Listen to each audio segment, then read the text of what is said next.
Hello guys, good morning. Welcome to my YouTube channel.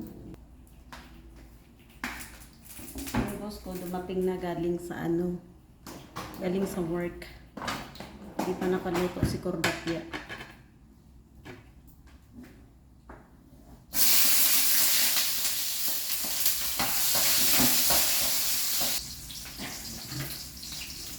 Ito yung ating bagoong Pangasinan to guys. Yung kamatis nakalimutan kong ilagay sa ref. Hindi pa naman siya sira.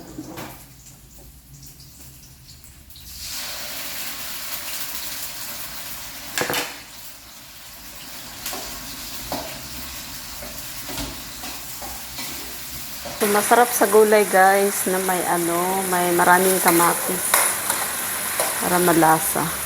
Naglagay ako ng mic kasi mahina yung yung boses ko. Lagyan natin ng bagoong.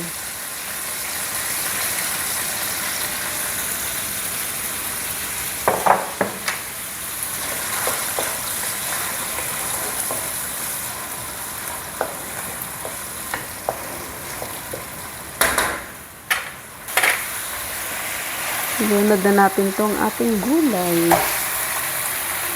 Ang ganda ng mga gulay, napakasariwa. So, konti lang yung lutuin ko kasi di kami kompleto. Tapos, ang nandito lang yung boss ko. Tapos, yung auntie ng boss ko. Tapos, ito pala yung partner sa gulay. Ito yung sobra kaninang umaga. So, nilahat ko na yung embutido. Hindi na ako nagluto eh. Kasi ang dami mga tira-tira eh. Ako ang tamad ko pa man din kumain.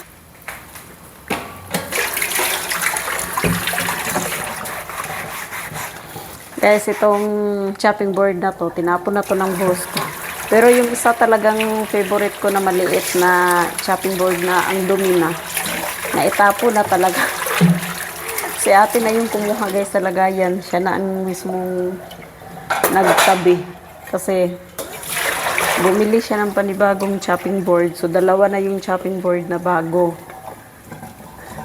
Hindi ko pa din ginagamit guys hanggang ngayon. So, ayan pa rin talaga yung ginagamit ko yung luma. So, conservation yung boss ko. Kaya siya na yung nagtapon. Ayoko itapon eh. Wala siyang nagawa. Nakikita niyang ginagamit ko. Siguro hindi ko yan magkagamit na kung talagang siya na naman. Pero siya na yan, nilagay niya na yan sa labas guys. Kinuha ko lang ulit. Ang sarap ng kalabasa. Napakalambot. Kaso medyo mahaba. Marami pa yung tubig. So tanggalan natin muna ng tubig. I mean, patutuyuin pa ng konti. Guys, welcome back po sa aking channel. YouTube channel. So, pagplansya na naman ako kasi yung plansyahin ko pala is napakadami. Ang dami ko talagang ginagawa ngayon guys kasi may bisita yung kasi yung mga dala ng mga boss ko galing sa labahan, plansyahin. So kasabay-sabay.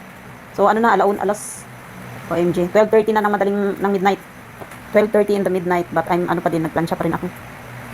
Naantok na ako, promise. Yung mga kasama ko dito sa bahay, naghihilik na ang mga lubot nila. Ako nagtatrabaho pa.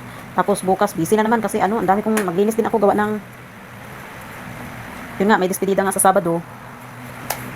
Grabe. Para kung babawi na lang ako pag wala na yung mga bisita dito kasi pag wala naman na dito yung bisita, maluwag naman ako. Dumaluwag pa rin naman ako ngayon kaso syempre yung sabay-sabay kasi yung nangyari yung labahan ko ba. Tapos syempre yung mga damit din ng mga bisita ng boss ko is syempre ako din naglalaba. Kasi auntie lang naman ng boss ko. So hindi naman ibang tao sa kanila. So ako yung maglalaba kasi nakakahiya naman kung sila pa maglaba. Tsaka automatic naman nila kasi wala namang kaarte-arte yung auntie ng boss ko guys kasi yun nga, sa Amerika nga sila. So syempre sa Amerika naman is automatic lahat yung mga pagdating sa laba. So wala siyang kaarte-arte. Hulog ko lang doon sa automatic. Kunin ko na lang pag isampay. Di tapos na. So, hindi mabigat. Kaso ang nangyari, parang tamad naman akong kumilos. Mabigat yung yung katawan ko.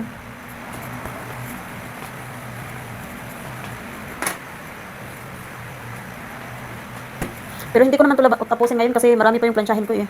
Bukas naman ako ng gabi tapusin kung iba kasi kung tapusin ko to guys, baka matapos ako ng alas 3 na. Ang madaling araw, tapos magbabasa pa ako ng tubig mamaya. Hindi parang pinapatay ko na yung sarili ko. Bahala magalit ang boss ko na hindi ko natapos yung plansyahin ko. Kaysa naman patayin ko tong sarili ko, no? Ba? Mahal ko pa naman yung sarili ko, no? I love myself. So, kahit magalit yung boss ko, kahit sabihin niya ba't hindi ko tinatapos yung plansyahin ko, wala akong pake. Basta hindi ko tatapusin ngayon kasi inaantok na ako. Nag-start kasi ako mga alas 10 na, mahigit. Dahil nga parang pagod na ako. Dahil hindi ako nakakapagpahinga guys mula nung dumating yung mga bisita. Kasi sabay-sabay kasi dumating yung tita ng boss ko is 4. Yung 4 lang dumating sila. Tapos yung boss ko naman nagbakasyon. So 10 araw silang wala. So bumalik sila dito is nung 12. So yung labahan, isang katambak isang truck yung labahan nila. So hindi ko naman pwedeng sabay-sabay yung paglaba kasi wala akong sampayan. Naubusan ako ng hangir. Tapos syempre may mga ibang damit pa na dapat anhin. Labahan. So halos araw-araw akong naglaba. So ngayon nga lang natapos. Actually hindi pa nga totally ubos yung mga dala nila nung sa Japan sila. Hindi ko pa natapos kasi yung ang nandoon naman is yung hindi ko pa natapos yung mga yung kailangan, hindi siya kailangan i-washing, kailangan kamayin mo lang. So yun yung natira doon, nakakunti lang naman. So dahil nga parang pagod na pagod ako, hindi ko pa talaga nalabahan. So bukas tapusin ko na yung kasi ayaw ko na may kalat nga doon sa kasi may bisita sila.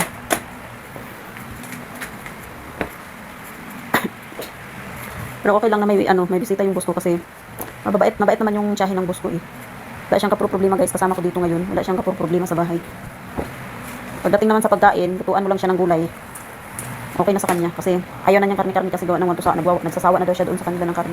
So gusto naman daw niya ng gulay or isda, mga ganun ba.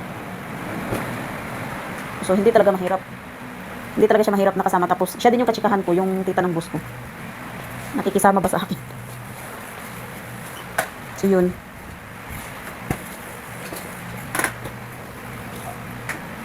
Tapos yung ibang mga damit naman nila doon, yung mga may natira pang mga marurumi na mas sinuot na nila nung dumating na sila dito.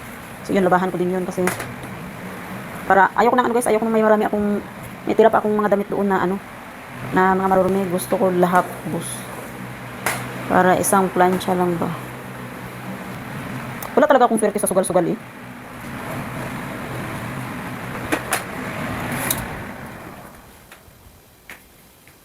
Wala akong swerte sa sugal guys.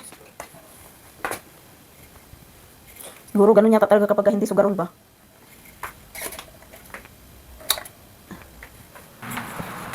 Kasi kahapon nagsibalikan yung dalawa kong alaga sa kanilang school. So yung mga handain, mga dapat dalhin, inaayos ko. So kaya kahapon wala talaga akong pahinga guys. Uupo lang ako ng kunti tapos ayan na naman. Grabe talaga yung parang patayan ba? Parang daig pang OFW.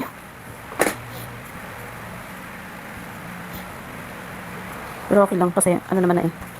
Ito lang naman. Pero kung hindi kasi din nagbakasyon yung boss ko, hindi man kasi hindi sabay-sabay yung labahin.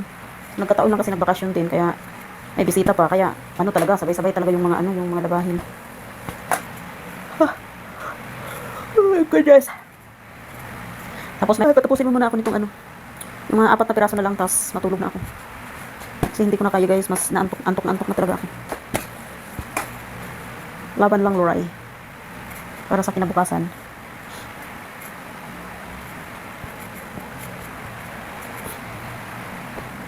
Lalo na kahapon, Diyos mio, yung parang hindi talaga ako nakakaupo. May mga pala akong dami kong gusto kong mag-upload guys gusto kong mag-upload ng videos ko basta dito sa YouTube, kaso hindi ko pa ma-edit yung mga videos ko kasi gawa ng sobrang busy nga.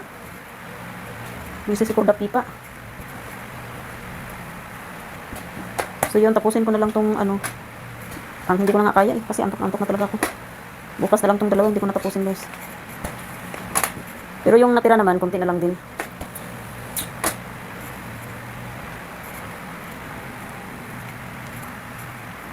Dahil maglaba din ako bukas, isasabay ko na rin yung iba sa pagplansya. So, hindi ko na kaya. Itigil ko na.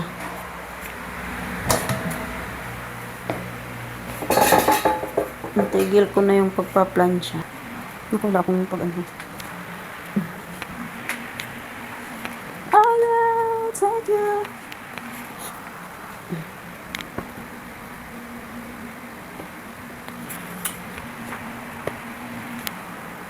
Da-da-da-da-da-da.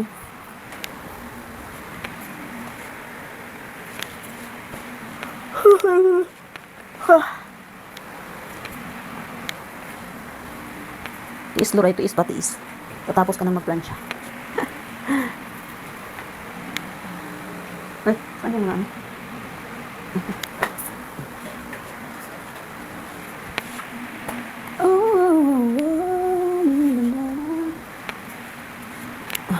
Maliit yung hamper ko.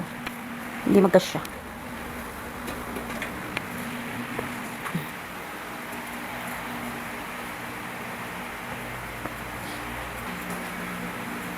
Kasi ito, hindi ko na talaga natapos.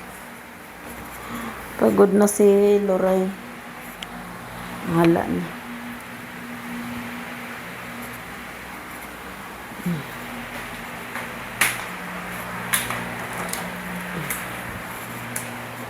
Tapos na rin to.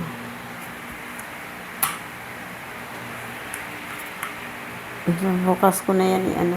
So yun guys, hanggang dito na lang yung aking video. Salamat po sa inyong lahat sa mga nanonood ng aking mga video.